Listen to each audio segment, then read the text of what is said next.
Well, good afternoon, everyone.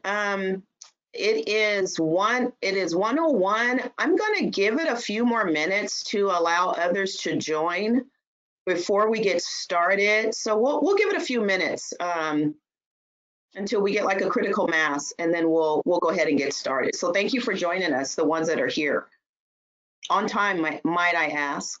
Might I add?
Okay, Kayla, let's go ahead and get started. So thank you for, if you don't know now, you are with the 2022 Local Partnership Program Workshop. And we want to thank everyone for joining us today. Happy New Year to everyone. And we hope that everyone is well and staying safe during these times. So I want to first introduce the LPP team. Myself, I'm Christine Gordon. I am the program manager for the Local Partnership Program. And we also have Anya Allenbacher. She is the other program manager, and she focuses more on the Local Partnership Formulaic Program. Then we have Kayla Giese. She kind of keeps us all in check. She is our program analyst for the Local Partnership Program. And then we have some other staff that are joining us today. A couple of staff from the LSR team. We have Cherry and Celeste who are helping us out today. Thank you so much. And then we have our Deputy Director at SBO and Programming, which is Matthew Yozgat. So thank you so much, Matthew. And you'll be hearing from Matthew a little later in the agenda to talk about a workshop recap. So next slide. So Kayla's going to give us a brief overview of the webinar logistics. So I'm going to turn it over to Kayla. Thanks, Christine. Good afternoon, everyone. Thanks for joining us today. Our workshops normally take place in different locations around the state. However, containment measures surrounding COVID-19 have required us to adjust to a webinar format. Please bear with us should we encounter any technical difficulties. The workshop agenda is located under the Handouts tab and can be downloaded and saved during the webinar. It can also be found on the Commission's website. Under the Handouts tab, you will also find a copy of this presentation today, a discussion document, and then the most recent, well, the latest adopted guidelines for LPP. For participants joining us through GoToWebinar, please find the webinar panel located on the right-hand side of your screen. There you will find the audio question and handouts tab. Under the audio tab, you have the choice to listen in via the computer or telephone option. If you prefer computer audio, please select the appropriate box. If you prefer the phone call option, select the corresponding box and dial the phone number, access code, and audio PIN as directed by the automated system. Please note that if the audio PIN is not entered, you will remain in listen-only mode and will be unable to speak should you have a comment. As a reminder, each registered attendee is provided a unique link and phone number to access the webinar. These cannot be shared with any other attendee as they are registered to a specific person. We welcome comments and questions from attendees as part of each topic at this workshop. There will also be an opportunity for comments and questions at the end of the presentation. There are two options for participants to provide comments. You may click on the hand icon to indicate you wish to make a comment. You will then be unmuted and called upon to make your comment. Please be sure to state your name and affiliation prior to voicing your remarks. Also, please use the raise hand feature as early on into the topic to give the system time to acknowledge you. You may also use the questions tab to submit a question or comment. Please type in the topic you are commenting on and your comment. Commission staff will read the comment on your behalf. You will not be able to be on camera while making comments. Thanks again for joining us today. Christine, back to you. Thanks, Kayla, for that. So next slide. So just want to kind of briefly give you a summary of the agenda that we will be going over today. And as Kayla mentioned, the agenda and the handouts are posted on the CTC website and then also in the handouts tab on your screen there. The November workshops, I'll be providing a little bit of November workshop recap.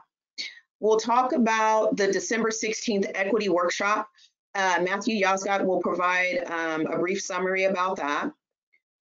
For agencies that are joining us that do not know about the program, are not familiar with the program, we will provide a brief overview of the local partnership program in terms of the program's objectives, basically the intent of the program, and the two programs, the formulaic and the competitive. So we'll give a brief overview. And then after the workshop, we will remain on the line to answer any general questions that the agencies may have. So this workshop will basically be focusing on the formulaic and the competitive program, some of the topics that were carryover, and some of the topics that we are proposing language changes. We'll talk about those today. Kayla will provide a summary of the office hour sessions. So we've sent out an email and we currently have on our website, posted on our website, some instructions or information in terms of the office hour sessions. We have had agencies that have already reached out to us, so thank you for that. And so Kayla will kind of go into a little bit more detail about the office hour sessions. And then we'll go ahead with our closings and talk about our next steps. So Kayla, next slide. So about the November workshops, giving you a summary of the, next slide. So this gives you a summary of the attendees. So I always like to kind of give the attendees a summary of the previous workshops to kind of, so you can kind of see, you know, what entities attended the workshop, and it gives you a percentage of the types of entities that attended the workshops. So I just want to mention that in September, we had a total of about 149 attendees. And then in October, we had 108 attendees. So you see here that in November, we had a total of 94. Next slide. So these are the topics that we discussed in the November workshop. So we talked about the general guideline updates in terms of the competitive. So we talked about rearranging the sections. We included exiting policies in several sections, or including existing policies. In terms of advanced allocations, we clarified some language in the sections.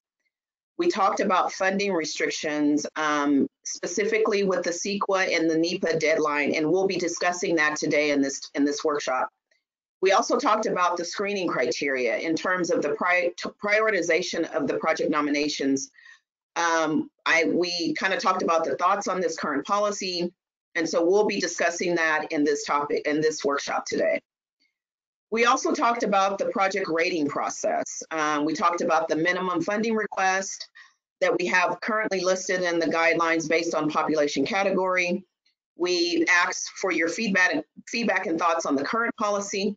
We also discussed the maximum funding request of the 25 million, which we will be talking about both of these areas today in this workshop. We also talked about the evaluation criteria, specifically with the regional and local transportation, land use, and housing goals. We had a presentation from Josh Rosa from the Department of Housing and Community Development. He provided a presentation on the Pro-Housing Designation Program. And we talked a little bit about how we will be expanding that criterion to include the pro-housing. Next slide. So the next couple of slides will give you the comments that we received, and I won't go into all of the comments that we received, but I just want to highlight some of the comments that were received in the November workshop. Some of the comments that need further discussion to build a consensus, we will bring forward at a future workshop. So I'll highlight a few, and if there are comments that the group would like to discuss further, please send an email to the LPP team. Next slide. So in terms of the project rating process, so these are some of the comments we received. Let's see. Oh, can you back up, Kayla? I think there was a previous one. There you go. Okay, thank you. So in terms of the funding restrictions, so in terms of the CEQA and the NEPA deadline, there was support for the 6 months after program adoption. And like I said, we'll talk about that in this workshop. In terms of the screening criteria, one of the comments was it's difficult to prioritize a project or projects submitted by multiple applicants, possible inconsistencies in prioritization. So we'll talk about that as well. Next slide. So the comments we got regarding the project rating process. So the minimum funding request amount is not needed. Population is not relevant. Another comment was supports current maximum funding request of 25 million to allow more projects to be funded. The amount resembles the cap used in the FHWA for the RAISE and the BUILD grant programs. Next slide. These are comments that were received in terms of the evaluation criterion when it came to the pro-housing designation. LPP is intended to incentivize self-help counties, could create a barrier. Concerns about voter-approved projects may not have access to LPP funds for these projects. And lastly, lack of equity-centered policies push towards state compliance with AB 686 and AB 1717. So again, these are some of the comments that we received, and I'm going to stop there and see if there's any questions or if there's any hands raised at this time. Hi, Christine. This is Kayla. No hands raised at the moment, but we did have a question in the questions tab just that I thought is important to revisit. Someone asked, are we still planning on having separate documents for the formulaic and competitive guidelines? Yes, so we are separating. That was one of the supports as well. We mentioned that in the previous, and I believe it was in the October workshop. Yes, we are separating the guidelines. So there will be a formulaic program guidelines and a competitive program guidelines. Thanks, Christine. That's it for now. No questions or hand raised. Okay, so let's go to the next slide. So these are some of the discussions that were talked about that we would bring forward for future workshops. So the screening criteria, the project rating process, and then the funding restriction. So these three that we're bringing in future workshops, we are going to talk about today. The evaluation criteria, when we talk about pro-housing, that will be brought to a future workshop within the next within the next 2 workshops, because we still have about 3 or 4 more workshops that we have tentative. And so the pro-housing designation program topic will be brought up again. So wanted to go over that. So now I'm going to turn it over to Matthew Yasgat. He's going to give a brief overview of the equity workshop recap. So Matthew, I'm turning it over to you. Thank you, Christine. There my camera goes. Yeah, thank you, Christine. As Christine mentioned, I'm the Deputy Director for SB1 Programming. Kayla, you can move to the next slide, please. Excellent, thanks. So back on December 16th, we hosted a program workshop on better incorporating transportation equity into our SB1 program guidelines. I'll point out that if you were unable to attend that particular workshop, we've recently got a recording of the workshop posted to our Commission Workshops website, which you can go back and reference at your leisure. During the workshop, Sequoia Rasmus, the Associate Deputy Director of Equity and Engagement at the Commission, explored some key areas with attendees, and I'm going to recap some of that feedback with you today.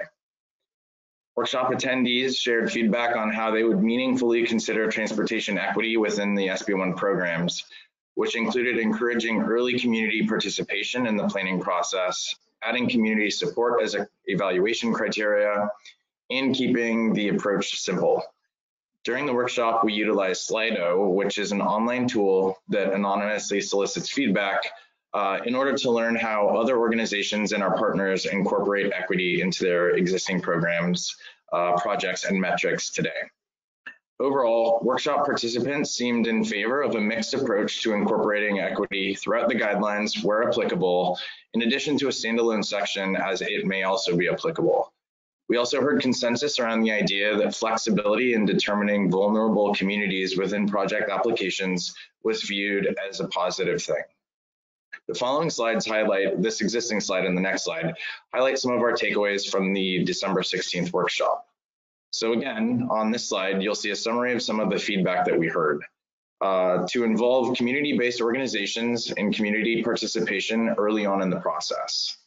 To integrate equity in multiple places in the program guidelines, to prioritize community visions before planning a project, to keep it simple, and to add community support as an evaluation criteria. Kayla, you can move on to the next slide, please. Thank you. So this slide contains some of the noted challenges that we heard and captured from attendees during the workshop.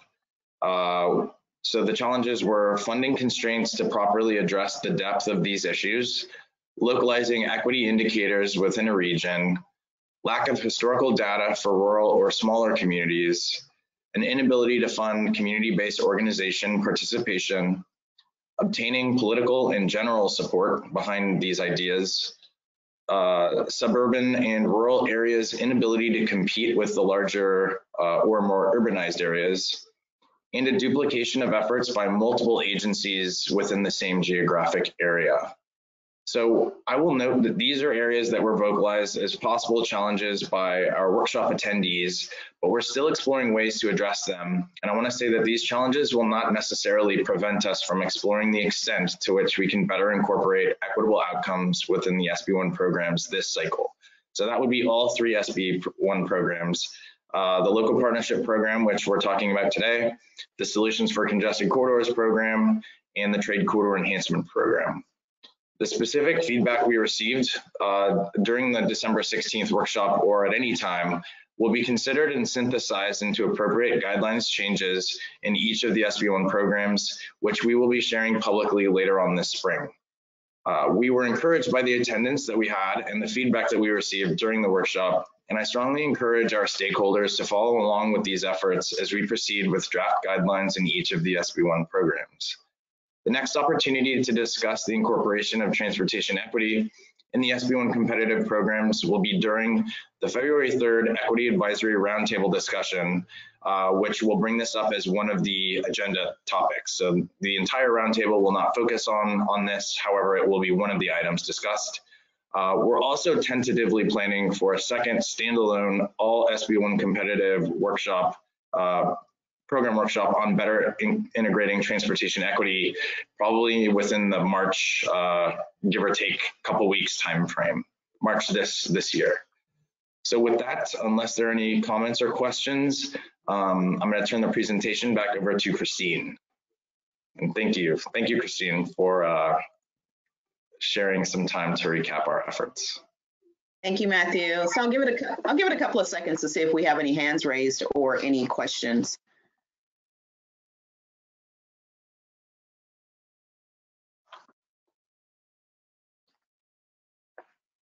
Okay, with not hearing or seeing any, we'll go ahead and press forward.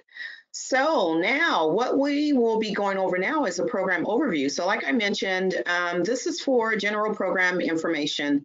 Again, for agencies that are just joining us today, not really familiar with the program. And once I go over these few slides, we will remain online, as I mentioned, after the workshop if there's any questions. So next slide. So this slide basically gives the authority and the purpose. So the local partnership program was basically modeled after the Proposition 1B state local partnership program. So the program receives $200 million, which is continuously appropriated annually. And pursuant to the Streets and Highways Code Section 2033, it specifies the development of the program guidelines. Next slide.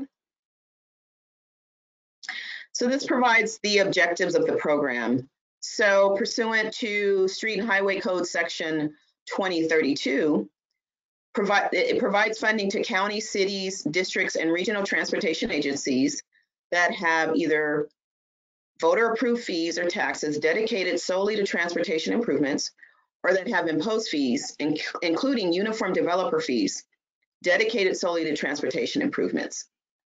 So the program is intended to balance the need to direct increased revenue to the state's highest transportation needs while fairly distributing the economic impact of increased funding. Next slide.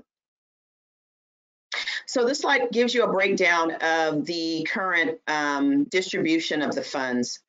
So currently with the 200 million, there's a 20 million set aside annually for the formulaic program incentive funding. From that 180 million, 60% goes to the formulaic program and 40% goes to the competitive program. Next slide. So this kind of gives you a little comparison of the formulaic versus the competitive in terms of the funding, the eligibility, and the project nominations. Next slide. This slide gives you a list of the eligible projects based off of Government Code 8879.70 A and B, and then the State Highway Code Section 2032A. Provides you the types of projects that are eligible for funding from capital, from improvements to the state highway system, local road improvements, acquisitions of rolling stock, road maintenance and rehabilitation, sound walls, and other transportation improvement projects. Next slide. So now we'll go into kind of what we are discussing today. So we want to provide the 2022 workshop, the 2022 local partnership program and what we're proposing. Next slide. So we'll go over the programming cycle years. We'll talk about the program schedule, and then we'll talk a little bit about the matching requirements, which you'll find in sections 2A and 2B of the current guidelines. Next slide. So this is our proposed programming cycle years. So as we've discussed in some of the previous workshops we've had, the proposal was to have a 2-year for the formulaic and a 2-year for the competitive, which would provide 400 million for the 2 years in funding. This would be broken out, basically would provide the incentive funding set aside of 40 million. So the funding available for the competitive and the formulaic would be 360 million, which would be divided 60% formulaic, which we would be looking at 216 million, and the competitive, which would be roughly about 144 million. This would be, unless there is a proposal in the trade corridors program or the congested corridors program, the local partnership competitive program as it stands would be 2 years, but unless there's some changes to these programs, and if there's a proposal to align with those programs, that would be the only reason why it would change to more of a more funding years. But as it stands, we are looking at 2 years for both the formulaic and the competitive. So are there any questions on the cycle years that we are proposing?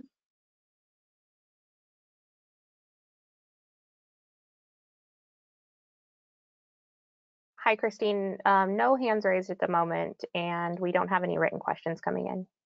Okay, so we can go on to the next slide. So this is the proposed program schedule. So as you'll see with the formulaic and the competitive, we are planning to adopt the guidelines in August of 2022. The applications due for the formulaic will be November of 2022, with the program adoption of January of 2023. So this is about a duration of about 5 months from the time that the guidelines are adopted. For the competitive program, we are looking at a tentative application due date of December 2022. Again, this could possibly change based off of the proposed program schedules for the other programs. So for the trade corridors and for congested corridors, with a program adoption of June of 2023. So this is our proposal. And again, I'm going to stop and pause to see if there are any questions on that.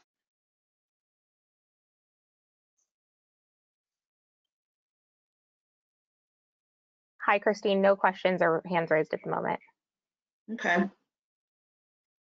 Okay, so if there are, just send in your questions and your comments, or raise your hand, and we can always stop and address your questions and comments. So this is one of the discussions that I'd like to have today regarding the matching requirements. So as you see, this is the current policy where this is, so I wanted to kind of give a background of where we were, you know, how we got to where we are in terms of matching requirements. So in the Proposition 1B state local partnership program, there was in statute basically a dollar for dollar match, which the agency would need to would have to use their local revenue funds for that local match. So that was across the board. So with the local partnership program, it basically was expanded to include any private, local, state, or federal funds which are not allocated by the commission on a project-specific basis, with an exception of STIP. So it just kind of expanded, and I think it kind of opened up a little bit more flexibility in terms of what funding can be used for the matching requirement. And it also, and so what we're proposing is, well, and I think we talked about this in the October workshop, where we're also going to include proposed language to clarify the use of the local streets and roads apportion funding. So as you see here, the current guidelines allows it for the one-to-one match, but then there are also 2 exceptions. So it allows for taxing authorities that generate less than 100,000 to provide a match of 25%. In addition, for the sound wall only projects, it allows the pre-construction expenditure funds to be used as the one-to-one match. So I think today what I really wanted to ask the group is, one, what are your thoughts on the current policy? Which I wanna kind of take a step back too, because this is a policy that will move forward in terms of matching requirement, but I wanted to understand what are the challenges that the agencies are facing in terms of the matching requirements, and what's your thoughts and feedback on this policy? So I'm going to open this up for some questions and some comments, and I see there may be some questions. Kayla? Hi, Christine. Yes, we did get a couple questions, but they're going back to the schedule. So if that's okay to change gears for a second. Yes. So the first one that we got, just for the good of the group, was from Kaylee Lyons, and they asked, will the formula application still be accepted on a rolling basis through fiscal year 2025? Yes.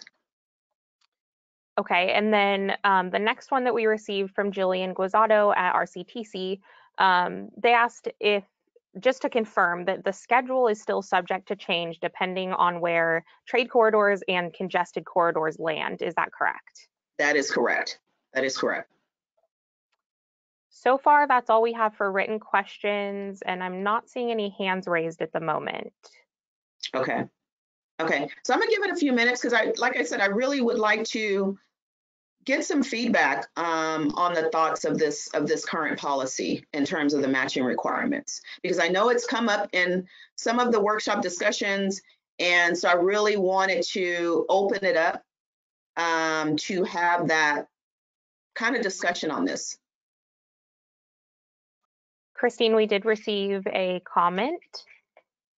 So this is from David Raperta. Local and regional agencies often use local funds to complete the PA&ED, PS&E, and right-of-way phases. If these phases could be used to meet the one-on-one match requirements for all projects, not just sound wall projects, it would be very helpful. Thank you for that comment. Do we have any other comments? Not currently, and no hands raised. Okay.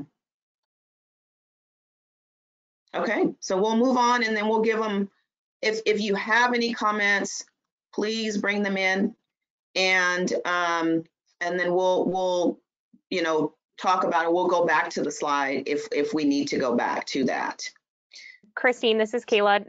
Before we move on, we did receive one more written comment. Okay. So this is from Matthew Griggs regarding the policy matching. For smaller agencies, this level of match is challenging as the agency is using local funds for PA&ED. Yes, exactly the comment you just read. I second it. Okay, thank you so much for the comments. Any other comments before we move on? No, not at the moment. Okay, great. All right, so next slide.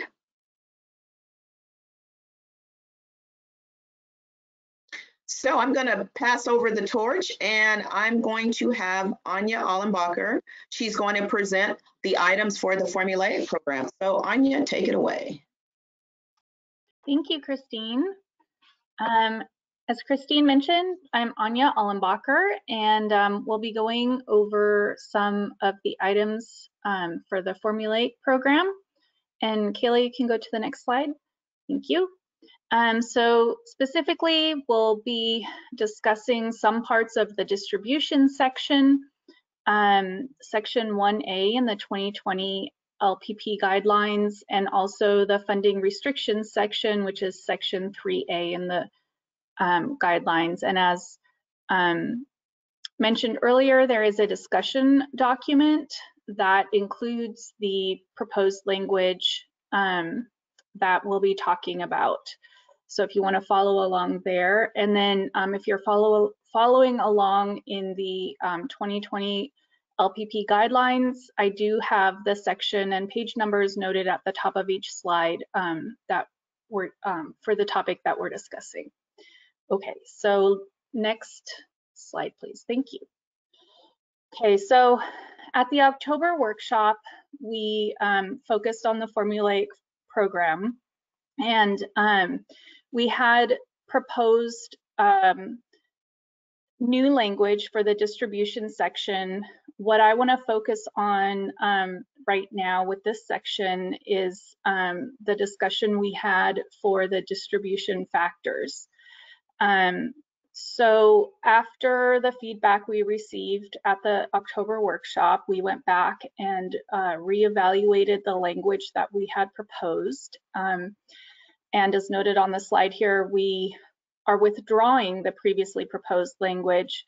And basically, we determined that the current language that is included in the guidelines, which you see on the slide here, with the minor change shown in yellow, will address the scenario that we were trying to cover, where taxing authorities collect revenues in more than one county.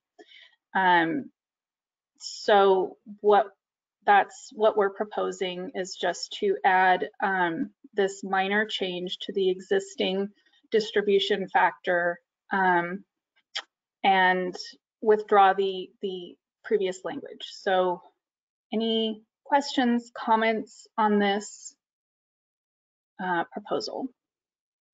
I'll give it a few minutes.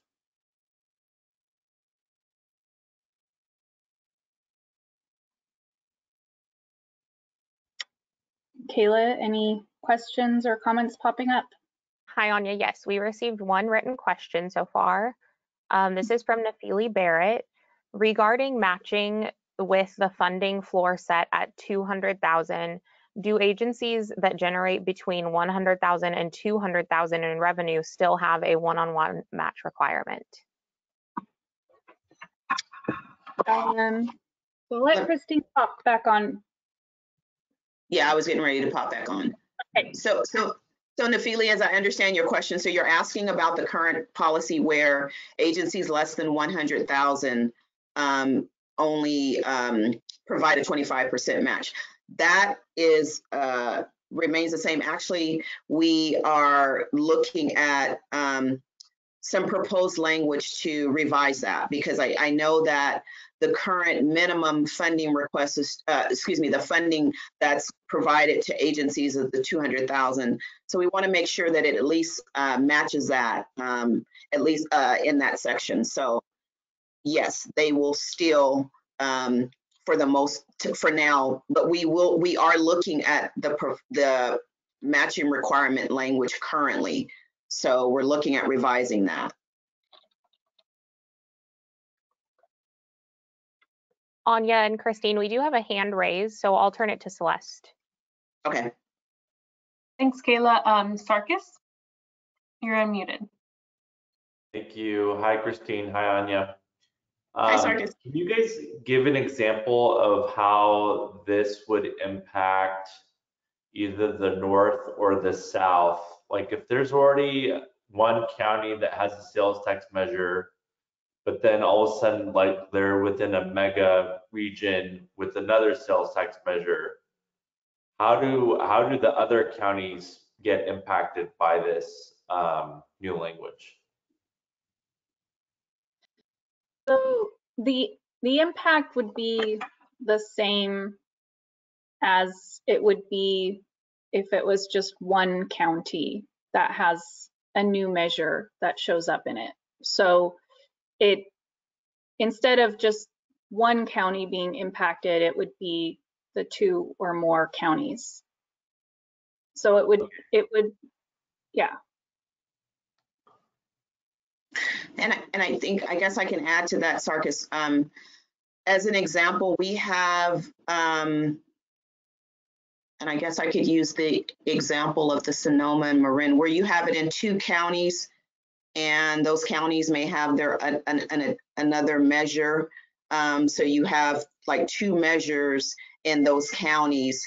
And so with this factor, we're basically looking at those counties and looking at the relative sales tax of those measures in order to determine what they would receive. So if you look at on the funding distribution, I think there's two examples on there. I think it's Marin, Sonoma, and I want to say there may be, is it San Mateo, and I can't think of the count. But if you look on there, we had to base it off of, so if you have like a countywide measure, and then you have a measure that affects both counties, we have to look at how we're going to base it off of, and this is the factor that we use to determine that. Okay, thank you. Did that make sense? I'm probably gonna just do my own visual and to take a look at it, but I think you guys are looking out for the greater good, so I trust you guys. Yes, and you may not see this. Well, you probably won't see this more in the southern as you will in the northern, because I think there's more measures that are within that are with multiple taxing authorities that are within those counties. I think that's where you see it. You see those examples more. So Okay, so we can have a conversation if we need to kind of talk about that a little bit more. No, I'm good. I'll let my North County peers and colleagues battle it out, as long as the South is fine.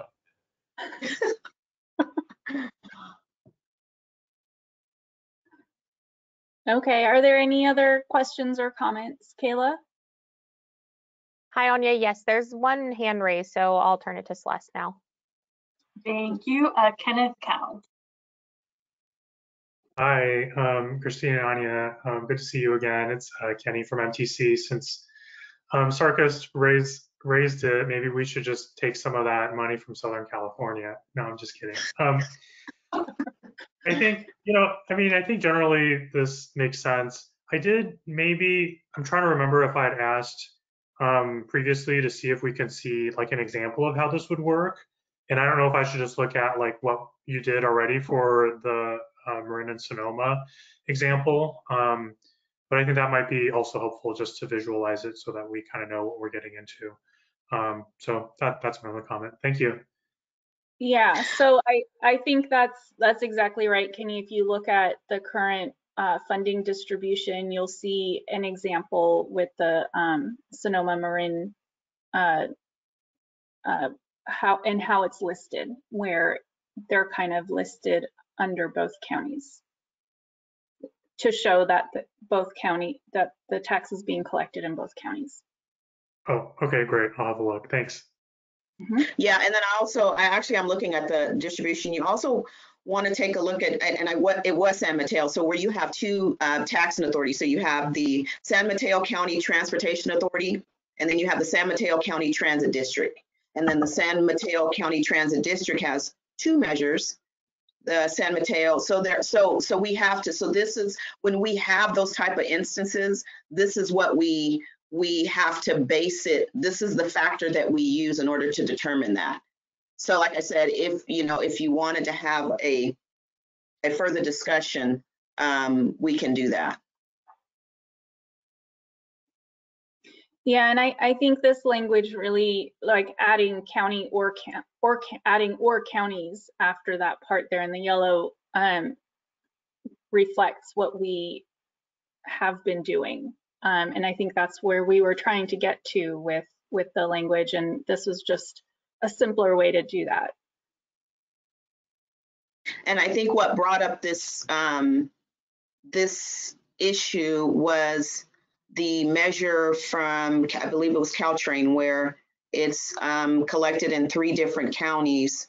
And I think that once we went back and after the comments that we received, we looked at it, we realized that particular measure, because it's in 3 counties, this factor would basically apply to that situation, which we've only had one of those situations, but this would apply to it as well.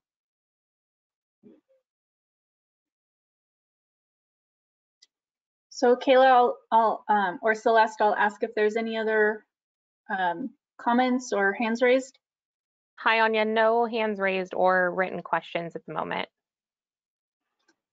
Okay, so let's move to the next slide then.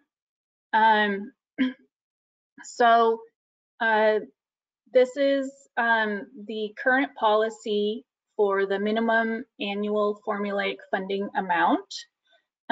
We are not proposing to change the minimum annual amount for the formulaic program. However, because we received a comment at a past workshop on the topic, we wanted to bring it up today and see if there are further comments, questions about this. And I'll just give it a minute.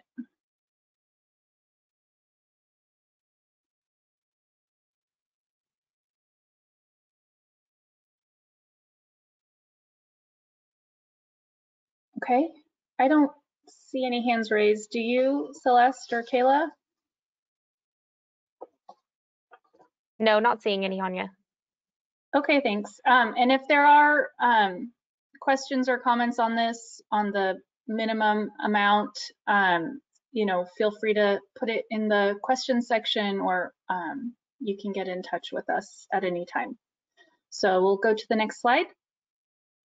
Okay, so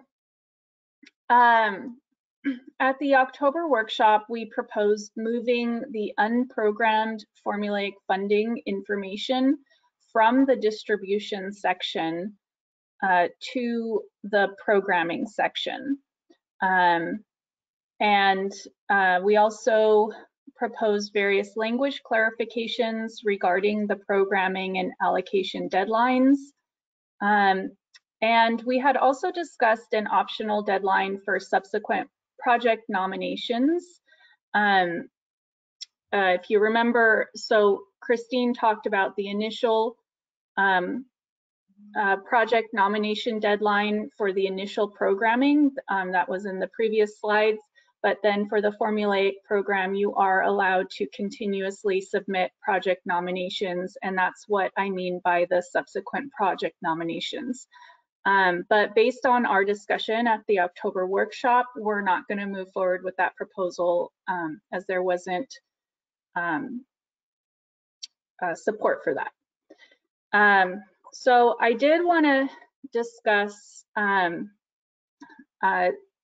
the language for the unprogrammed formulaic funding section. So if you refer to the discussion document at the top of page 2, you'll see some further proposed changes. Specifically, we're proposing the carryover of formulaic and incentive funds to the first year of the subsequent cycle.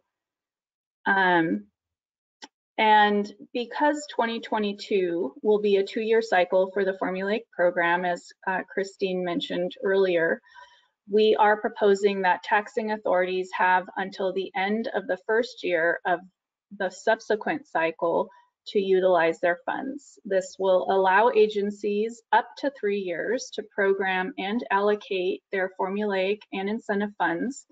And this is consistent with the policy we had in cycle 1 and also the current cycle 3, both of which are currently allowing or did allow 3 years for that. So any questions or comments on the proposed language or this policy change?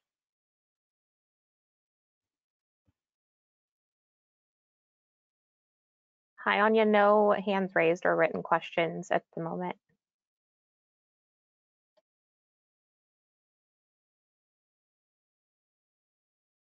Okay. I also wanted to add to that, if you noticed in the discussion document, the proposed language, Anya has actually made it a lot clearer and she provided dates, so you know exactly when these when the unprogrammed funding, formulaic funding must be used by, and adding that they must be programmed and allocated by that specific date. I think that just makes it a lot more clear to agencies to know when these funds need to be programmed. So just wanted to add that in there.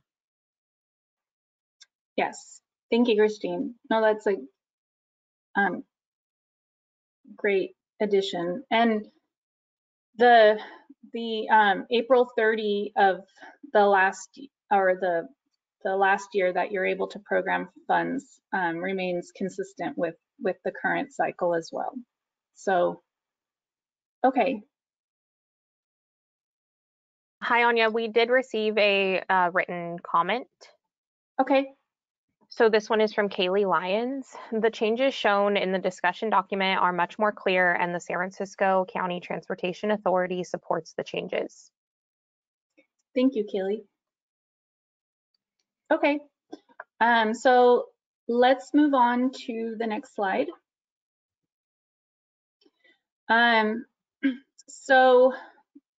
For the unused incentive funding section, we are proposing further refinement of the redistribution policy. So the policy of the redistributed incentive funding going 60% to formulaic and 40% competitive remains unchanged. The new language that we're proposing is shown in yellow on the slide. and it's also reflected in the discussion document. So the new language we're proposing clarifies the steps taken after the 60-40 incentive funding redistribution to the Formulate program and the competitive program. So any questions or comments on this language? Basically, the only addition from what was proposed in the at the October workshop rather is this number 3, where we get specific about how the 40% to the competitive program will be redistributed, or rather when the competitive program will receive the redistributed incentive funds.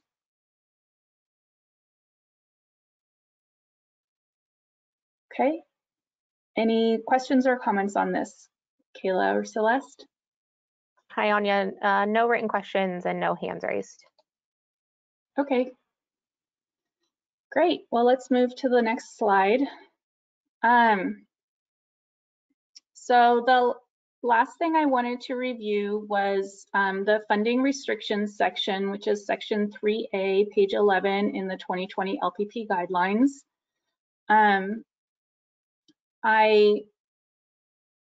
Specifically, I wanted to talk about the proposed language for the supplemental funding requests, which is part of the funding restrictions section. So there was a revision to the language that I included in the discussion document. So Kayla, if you don't mind going to the next slide. So the underlined text is what is different from the discussion document. And I only included the added language rather than all the crossouts. It became very colorful otherwise. So I thought this would be simpler to read. So we heard the comments and suggestions given during the October workshop, and we're proposing to remove the criteria for eligibility that states that the project needs to be programmed in a previous cycle. So basically, under the 2022 Formulate program guidelines, you would be able to program supplemental funding to a project no matter which cycle the original funds were programmed in. Because the supplemental funds are being added to an existing project with an existing project nomination, we're proposing that the nomination process be shortened. We'll probably go over the specifics of what that simplified project nomination entails when we, at a future workshop, when we go over the project nominations forms. So any comments or questions on the proposed language? Hi, Anya. I'm not seeing any questions right now regarding this slide. Oh, we do have a hand raised, so I'll go ahead and turn it to Celeste, and then I have a more general question for us to go back to. Okay, thank you. Thanks, Kayla. We have 2 hands raised. So Kenny. Hi again. I just wanted to thank you for making this change. This is definitely a lot more flexible and kind of what we were looking for related to supplemental funding. So thank you for making this a lot more streamlined and taking into account our recommendations. So thank you. Thank you. Next up is Shelley Kwan. Hi, Anya and Christine. This is Shelley Kwan from LA Metro, and I also want to echo Kenny's appreciation for the flexibility given. Just have a clarifying question, and that is, so if we had requested pre-construction funds, we'd need to do a new project nomination to add the construction funds? They can't be done through a supplemental request. Right. So Okay. a supplemental request, strictly the definition is adding funds to the same project component.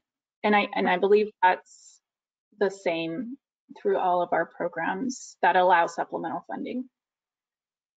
Okay, so the same project phase can receive supplemental funding, but not the overall project.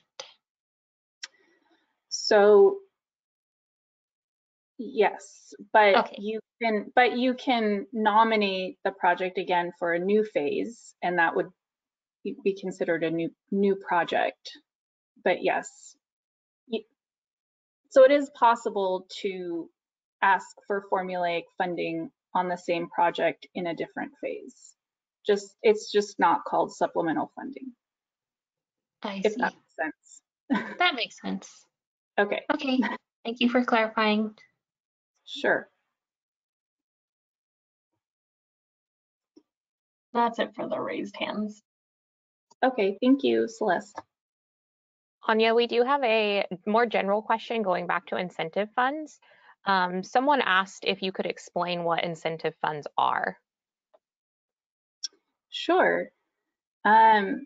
So incentive funds are, Christine did mention them earlier. So if you remember, the annual amount that the local partnership program receives is 200 million, and 20 million is taken off the top before it's distributed to the competitive and formulaic programs. And so that 20 million is what we call incentive funding, and that funding is set aside to reward taxing authorities that either pass new or renewed voter approved taxes, tolls, or fees. And so basically the incentive funding that is awarded is between 200,000 to 5 million. It depends on what the revenues of that new or renewed tax, toll, or fee are going to be. And then if that 20 million or any part of that 20 million incentive funding is unused, at the end of each fiscal year, it's redistributed 60% to the formulaic and 40% to the competitive program. So I hope that answers your question. If there's further questions about it, please let me know. Hi, Anya. We don't have any raised hands at the moment and no more written questions. Okay, great. So that is all that we had for the formulaic program today. So I will turn it back over to Christine. Thank you, Anya. Okay, so we'll get into the competitive side of things. So next slide. So the three things that I'll talk about today is the funding restrictions, specifically with the CEQA and NEPA deadline. Talk about the screening criteria, as we mentioned in the previous workshop, and then also the project rating process. And you can refer to the discussion document, but I believe you'll also see it on the screens here. So next slide. So in terms of the funding restrictions, so I know this has kind of been an ongoing discussion, not only with the local partnership program, with also the other two programs, the congested corridors and the trade corridors. And so where we have landed with this is that the project, so the current language will remain. So we want to clarify that in terms of the CEQA and the NEPA, that they must be completed within 6 months of program adoption. So we're not changing anything. And so this is kind of the proposed language, just a little bit more of a clarification. And I also want to mention that this is kind of a proposed language, but I want to make sure that the language is consistent with the other two programs. So this will, moving forward, be the policy that will be in the local partnership program, then the congested corridors program, and I believe in the trade corridors program, that the environmental clearance must be completed within 6 months of program adoption. So with that, are there any questions on this before we move on to the next slide?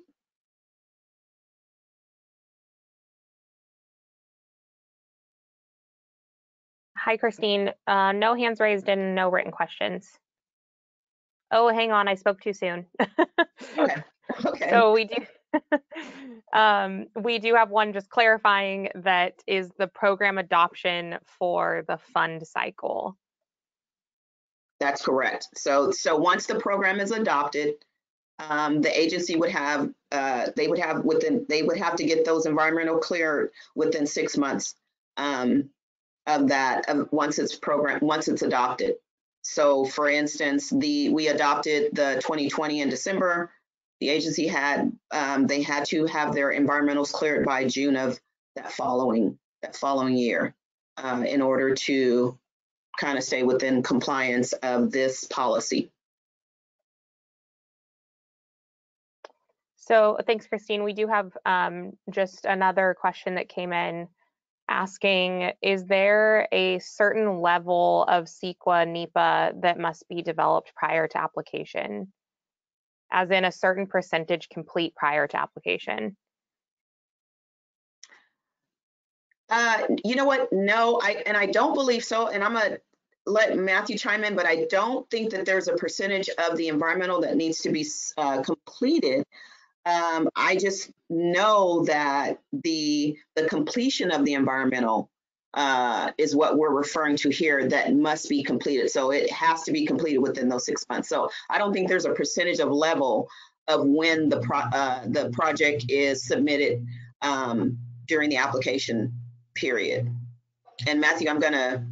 Yeah, Christine, okay. Let me see if I can rephrase the question and Kayla can let me know. Was the question, do we care what percentage of environmental is completed when they submit an application, or do we only care that environmental is 100% complete within 6 months of program adoption? Is that what the question is? So yes, yeah. Okay. As Christine answered it perfectly. We don't need to see any percentage of environmental, of completion, because we're putting the, I would say the certification on the applicant, right? If environmental is 0% complete, and you have to be 100% complete within 6 months of program adoption, that is certainly like a risk that the agency is taking, because if environmental isn't through completion within 6 months, Christine or the program manager would have to recommend removing the projects from the program. So that information can certainly be provided, but the 6 month window is in a sense kind of the grace period that the commission is accepting. So I'm probably answering more than the question, but that kind of explains why we don't need to see that proof. It's kind of a self-certification that the applicant is committing to completing it within 6 months. Yeah, and then to add to that, I believe, so when the applicant submits their project nomination, I think there's a section where the project delivery plan, or kind of where the status of the project is in terms of environmental design. I think that's where the applicant kind of provides that narrative of the stages of where the project is. And so that would be the area where the applicant would provide that, whether it be like Matthew said, a 0%, 10%, 15%. So that's kind of where the information, we would see the information as well.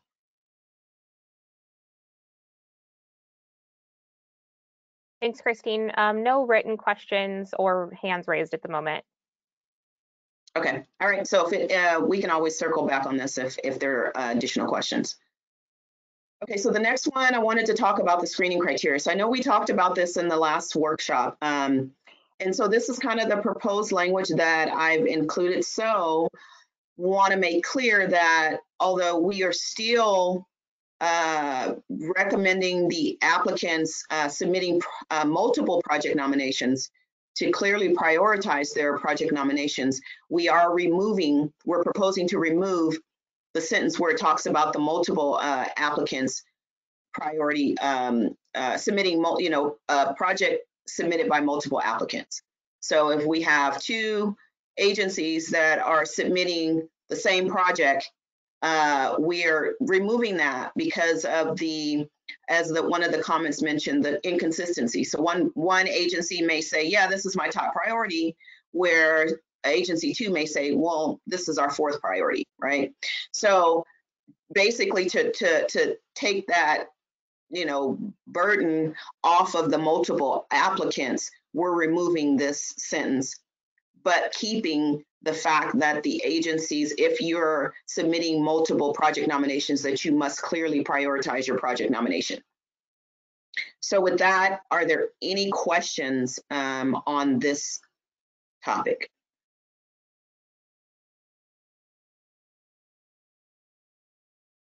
Hi, Christine. No questions or hands raised for this slide at the moment.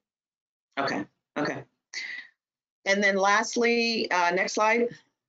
So again, this is one of the other ones that we talked about, the minimum funding request and then the maximum. So in the discussions from the last workshop, I think that the consensus on this area was the fact that the minimum funding request based off of the population category was not relevant. And so we are proposing to remove that policy from the guidelines. However, when you look at the maximum funding request of the 25 million per project, we are proposing no change there. So this will, the maximum funding request will remain, and the minimum funding request will be removed from the guidelines. So with that, are there any questions on this section?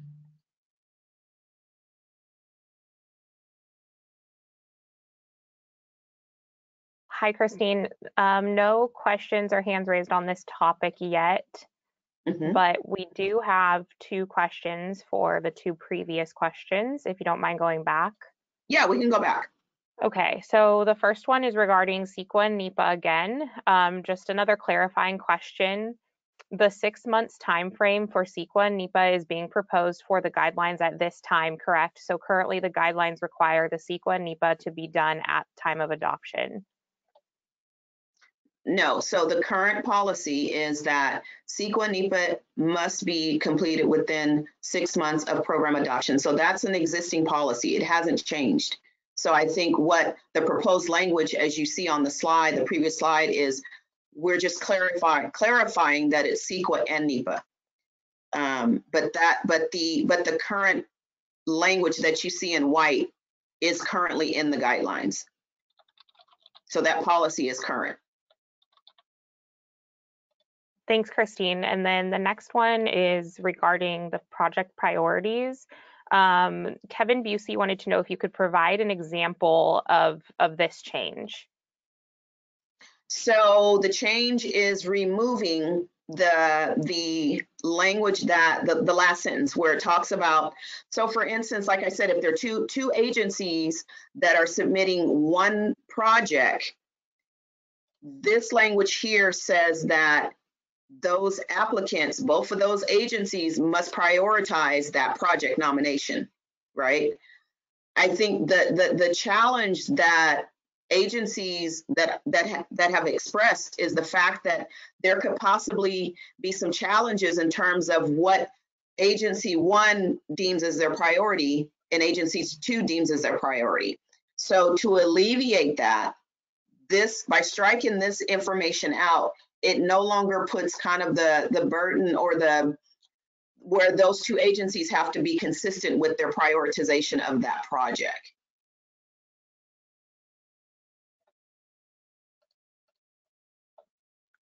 Thanks, Christine. Was that Kevin? Does he want to come off mute and we can have a discussion if that didn't answer his question?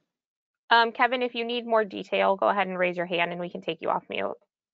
He said, nope, he's good. Thank you. Okay. And I'm not seeing any more hands raised or written questions. Okay, great. So that really sums up the competitive program changes so far. I'm going to turn it over to Kayla, and she's going to give us a brief kind of detail about the office hours session. So I'm turning it over to you, Kayla. Thanks, Christine. So hi, everyone. Again, my name is Kayla Giese. So I'm going to just go over some quick details about the new office hour sessions that we're offering. So these are being held virtually, and we're offering them in February, March, and April. There's 3 different days in each of those months that we have time slots in for ourselves. These are essentially private one-on-one style sessions to discuss potential project nominations and applications with the LPP team.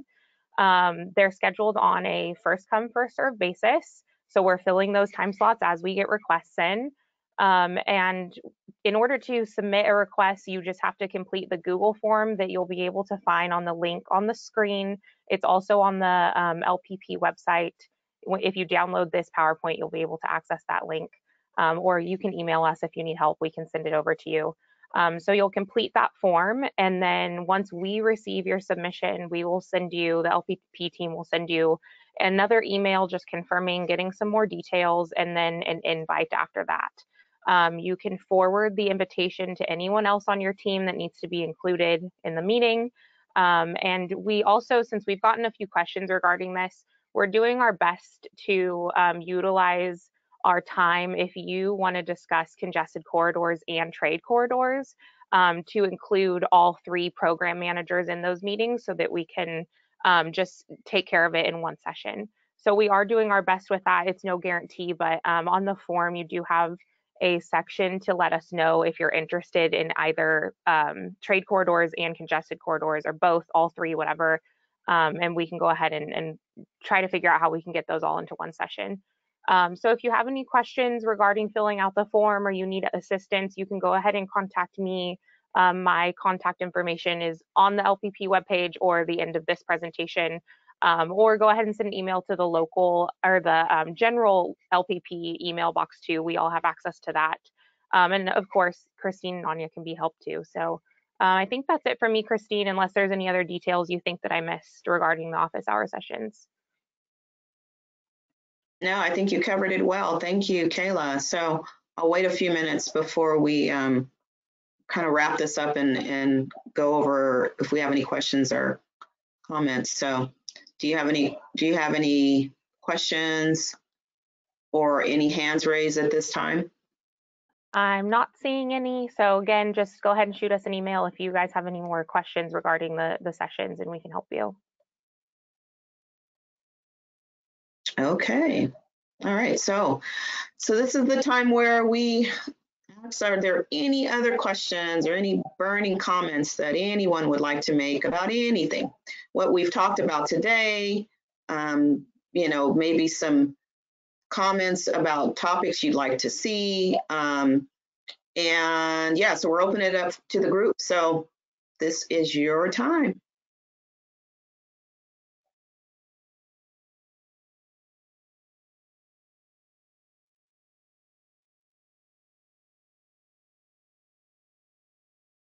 Anything coming through, guys? Not yet, Christine. Not seeing any questions and no hands raised at the moment.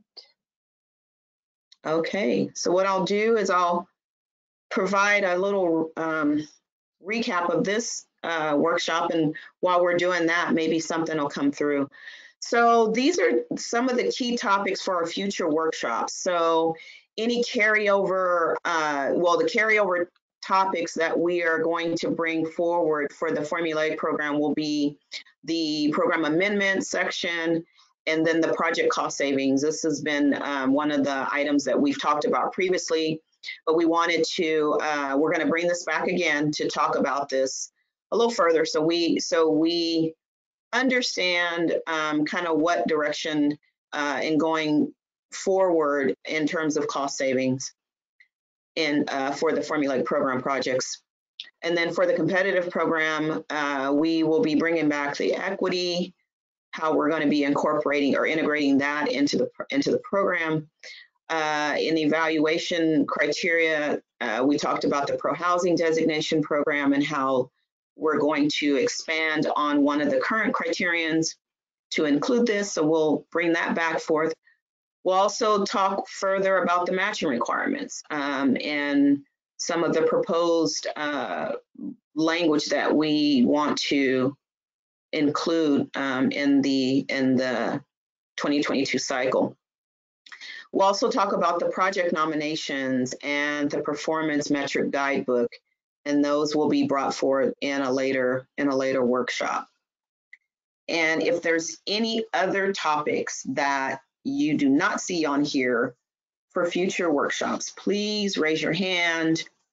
Please reach out to us and let us know if there's other areas that you'd like to discuss for the overall program, or for the specific formulaic program or the competitive program. Please reach out to us. So with that, Kayla, can you go to the next slide?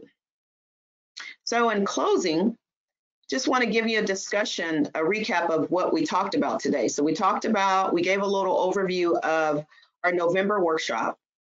Matthew provided us kind of a recap of the December 16th equity workshop that we had. We talked specifically about the proposed programming cycle, years, and the program schedule. So we talked about having a 2-year cycle for the formulaic and the competitive programs. And we talked about the program schedule.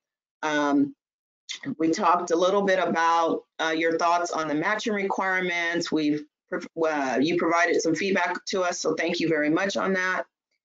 We talked about specifically for the formulaic program, the distribution and the funding restrictions in terms of the unused formulaic funding, where the agency could potentially get up to 3 years, so kind of a carryover to the next fiscal year of the next subsequent programming cycle. We talked about the unused incentive funding and how it's going to be kind of broken out, the unused incentive funding, pardon me, of how it's going to be broken out after the distribution of the 60/40. We talked about the funding restriction in terms of the supplemental funding, where we're proposing language for the agency to be able to utilize or request supplemental funding for projects that are in current cycles. So we talked about that. We talked about the funding restriction for the competitive program in terms of the CEQA and the NEPA deadline, which is an existing policy, but we wanted to clarify it a little bit, where CEQA and NEPA must be completed within 6 months of program adoption. Okay, we talked about the screening criteria, where we talked about the prioritization of multiple applicants submitting a project nomination. And then we talked about the project rating process in terms of the maximum and the minimum and the maximum funding request. So the minimum funding request, based off the population category, we are proposing to remove that section. And then for the maximum funding request will continue to be the 25 million. So those are the things that we talked about today. Kayla gave a brief overview of the office hour sessions and how you can sign up for those. If you have any other questions, reach out to Kayla or Anya or myself. And we gave a little bit of the key topics for the future workshops. So with that, if I missed anything, please let me know. These are the email address for the LPP, for the local partnership program. Again, visit us on our commission's website, follow us on the commission Twitter or Facebook to get any announcements in terms of workshops or meetings or anything. Please follow us on that. With that, these are our contacts, myself, Anya, Kayla, and then also Matthew. Please reach out to us if you have questions, if you have comments, if you have anything that kind of came to you after these workshops. By all means, do not hesitate to reach out to us at any time. With that, we are going to ask for any questions or comments before we wrap this up. And again, if you have general program questions, we will be on the line for the next 5 to 10 minutes, and we can answer those questions at that time. I know there was a question about what is incentive funding, so we can talk about that if we didn't answer your question. So with that, I'm going to open it up for questions and comments.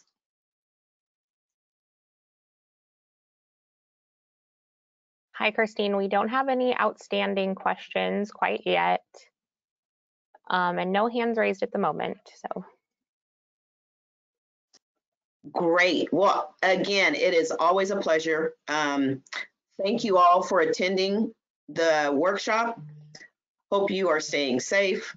And our next workshop, next slide, Kayla. I think, did I pass it up? I think it's on a previous one right here, February 25th. Okay. So want to say that our next workshop is February 25th. You will see the save the date announcement. We try to get those out as early as possible so you can put these on your calendar. We also like to post the workshop agenda and time for you to look over what we'll be talking about. If there are any discussion questions that we have on there, to provide your thoughts. So be looking out for those documents. And again, thank you so much. We will be on the line, so stay safe, and we will see you at the next workshop. Thank you so much.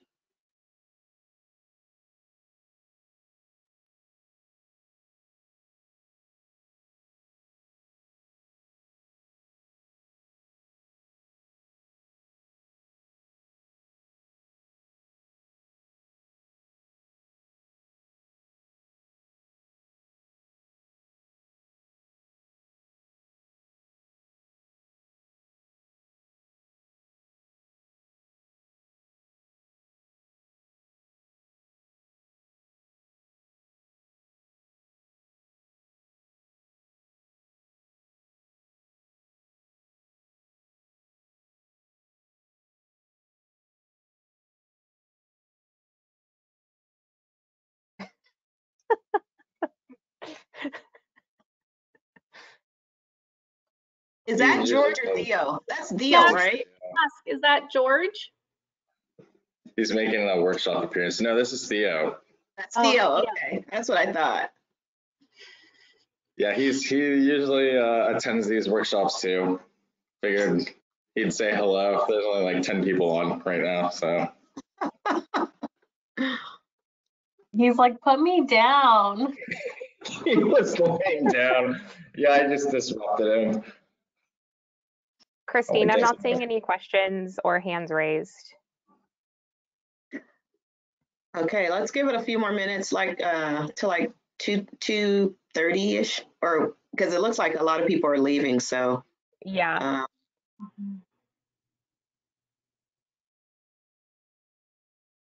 Let's give it a minute, and then we'll go ahead and close it out. Thank you. Okay, sounds good.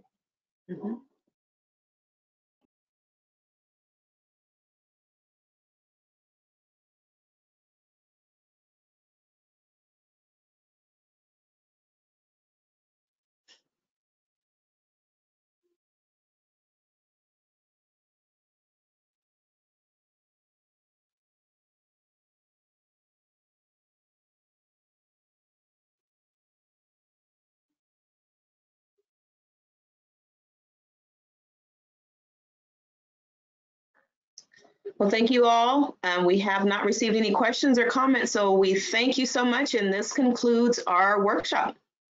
Thank you so much. Goodbye.